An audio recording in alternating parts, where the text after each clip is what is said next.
I'm going to start with sort of describing how we test drugs. Drugs don't come out of the air. They're not just given to us by Genentech or Novartis. These are drugs that have to pass certain hurdles in the laboratory. They might be drugs that are specifically designed to attack a certain pathway that we think might be important for cancer. They might be specifically designed to attack a certain molecule that we know is on cancer cells. Or they may be drugs that just by chance looked like they were pretty good in the laboratory at killing cancer cells, and that they were relatively safe in mice and cured a few mouse tumors, and therefore kind of jump forward to be ready for human studies. So we start with preclinical work where in the laboratory they show that a drug can work on mouse tumors. Now, one of the problems for neuroendocrine tumors and one of the problems for the patients is that we don't have good mouse neuroendocrine tumors. We have tons of mouse breast cancers, tons of mouse pancreas cancers, colon cancers. We've had a rough time growing mouse neuroendocrine tumors. There are one or two, but we also wonder whether they're even valid. So we need better tumor models. So that's one of the areas of investigation. Once we have demonstrated that a drug looks promising enough to try in patients, then we do what we call a phase 1 trial. Now, there are a lot of misconceptions about phase 1 trials. Phase 1 trials, the scientific endpoint is to establish safety. But establishing safety is not really how it's interpreted. It's defining toxicity. So, of course, if we're given a new drug, we have to make sure that we know, well, what are the side effects? How is it metabolized by the body? How long does it last in the body? Does it have any effects on the kidney or the liver? Does it have any effects on the person in terms of diarrhea, hair loss, numbness, tingling, nausea, any of those side effects that many of you know all too well? But, so the scientific endpoint is just how does the body handle that drug? But that doesn't mean we can't hope for efficacy, because these are drugs, after all, that cured a few mouse tumors. We're hoping that they can have a role in patients too. So we have phase 1 trials where we're testing drugs in people. Because of phase 1, because the scientific endpoint isn't what percentage of patients with colon cancer have a response, what percentage of patients with neuroendocrine tumors are cured. Those are nice endpoints, but the scientific endpoint is safety and tolerability. And therefore, any patient would be eligible for a phase 1 study. So if you go through the NCI.gov list of clinical trials, you won't find a whole lot of clinical trials for neuroendocrine tumors, but you'll find a lot of phase 1 trials where neuroendocrine tumors would be eligible potentially. And again, the scientific endpoint is safety. Anyone with a measurable tumor is usually anyone who's in good shape with a measurable tumor could be eligible, and you can get a phase 1 drug, or a combination of drugs. Phase 1 trials are usually small, 15 to 25 patients or so. And again, it's to define side effects and try to determine what's the best dose of the drug. Well, if the tumor passes the mouse test and is determined to be safe at a reasonable dose in phase 1, the next question is, how effective is it? And then we have to take a guess. We have to say, well, let's test this in colon cancer. Let's test this in breast cancer. Let's test this in lung cancer. Do you know why they test those 3 cancers?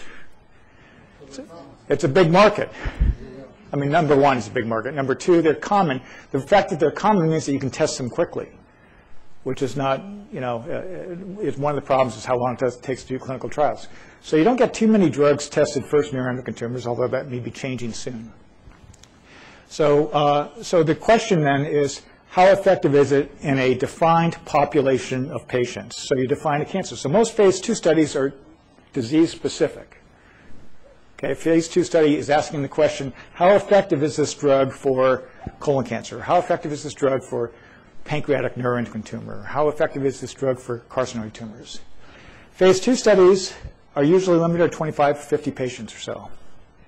And we just get a kind of a ballpark estimate of that.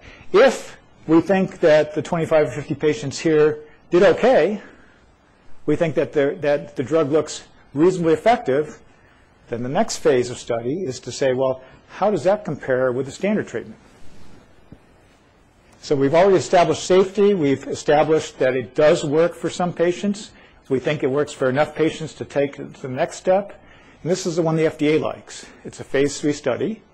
It sometimes gets bad press, but it's a randomized study. It takes patients with the same disease. If it was colon cancer here, it would be colon cancer here. Breast cancer here, it would be breast cancer here. If it was neuroendocrine tumor here, it would be neuroendocrine tumor here. In the phase 3 study, it simply asks the question, how does it compare to a standard treatment?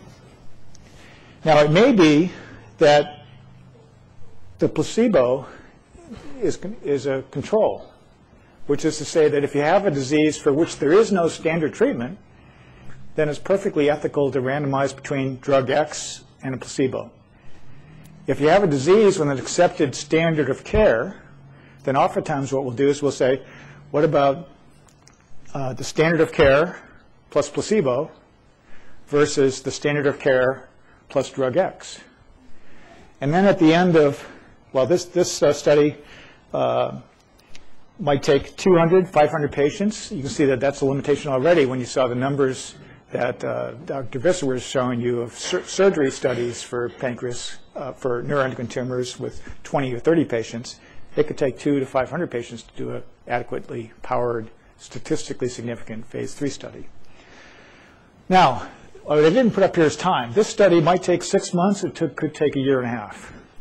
This study, depending on how many centers participate, it could take a year or it could take 3 years. This could take 3 to 10 years to do. You add them all up, it's maybe $20, $30 million.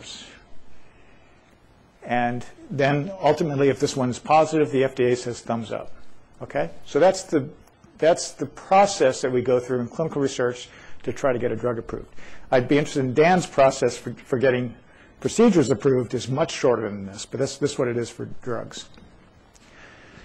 Now, there are important things to recognize when we look at studies, because the ultimate outcome of the study depends on the design of the study, and so we have to really be careful with our interpretation. I'm sorry, I just kind of got scattered when I went from Mac to PC. So let's think about eligibility criteria, meaning we have to define a population of patients and then decide, well, this is the group we're going to treat. And so the outcome might only reflect that group of patients. But maybe we can extend the interpretation of that outcome to maybe affect other groups of patients that were not actually studied in that trial. But you always have to remember that there's a defined group of patients for which that treatment was offered. And it might not affect you or the person sitting next to you because they might be a slightly different disease or a slightly different population. So we had a nice talk this morning from Terry Longacre talking about the neuroendocrine tumor types with well-differentiated, poorly differentiated. She called them grades, grade 1, grade 2, grade 3. Those are 3 different, biologically different diseases. And well-differentiated can behave very differently from poorly differentiated tumors. In fact, when we talk about neuroendocrine tumors for the purposes of this audience, we don't even include these. That's a tough crowd. The well-differentiated or moderately differentiated or grade 1 and grade 2 are the ones that we usually talk about. We also talk about the site of origin. Do you just combine all neuroendocrine tumors? And because they're so rare, it makes sense we'll just take any comers with neuroendocrine tumors so we can get our 50 patients and publish our results. But is it fair to combine apples, oranges, bananas, all kinds of different fruit, when in fact there may be significant differences among neuroendocrine tumors depending on where they arose, whether they arose in the stomach, the colon, the small intestine, the appendix, the pancreas. One really key part that's becoming more and more important is, was that tumor growing? Which sounds silly, tumors grow. Some patients with neuroendocrine tumors grow so slowly that it might be years before you could even see it on a scan. And you can follow it on a scan, just follow a millimeter at a time, and I've had patients I've taken care of for 10 years and never treated them. Never treated them with anything. And yes, if I look from one scan to the next every year, there's no change. If I look this year's scan back 10 years ago, it might be this much different. So that's slow growth. Do those people need to have these same treatments? Probably not. But some trials don't stratify based or don't discriminate based on whether the tumor is growing or not. Most of the new ones do. Most of the new ones require that the tumor has demonstrated some degree of growth in order to be eligible for the clinical trial. Prior treatment or not. Some studies will not allow you to be on the trial if you've already been treated. Or some studies will not allow you to be on the trial if you've been treated with a certain type of drug, because they're testing a similar type of drug, and they don't want to compromise the results by accepting people who might already be resistant to that drug or that class of drugs. Okay? So these are really important eligibility criteria that are not always all that well spelled out in certain studies. And part of our work on the NCI task force is to try to get all investigators around the country, including Emily Bergsland at UCSF, who's part of this task force, to accept the same eligibility criteria so that we can start comparing trials between here and Harvard. Measure of success. How do we measure success? It'd be nice to say we measure success in terms of, well, what percentage of patients are cured between drug A and B.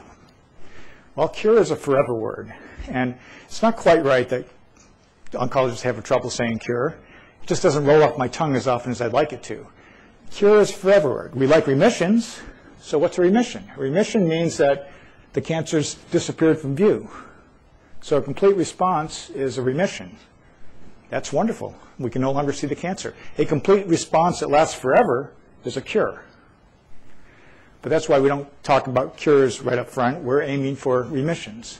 A partial remission means that you've shrunk the tumor quite a bit. And we have academic definitions that Pam might get into a little bit later as to how we define a partial remission. And then stable disease. Well, if this is pancreatic adenocarcinoma and I had a drug that caused stable disease for 6 months, that'd be a blockbuster drug. But if it's pancreatic islet cell tumor and I kept the disease stable for 6 months, the FDA would yawn. They'd say, well, that's no big deal because most of those patients have stable disease for 6 months. So it's highly dependent upon the subset of patients that you pick for the study. If you pick patients with growing disease, then this might be a very important finding. And that's what we're tending to do now. Naturally, if you have progressive disease, you know that that drug didn't work because the disease grew despite it. Well, these are measures of shrinkage or growth of the tumor. That's what response rate means. These are measures of time before the tumor gets worse. Progression-free survival. Progression-free survival means how long does that person survive? That doesn't mean how long the person will live.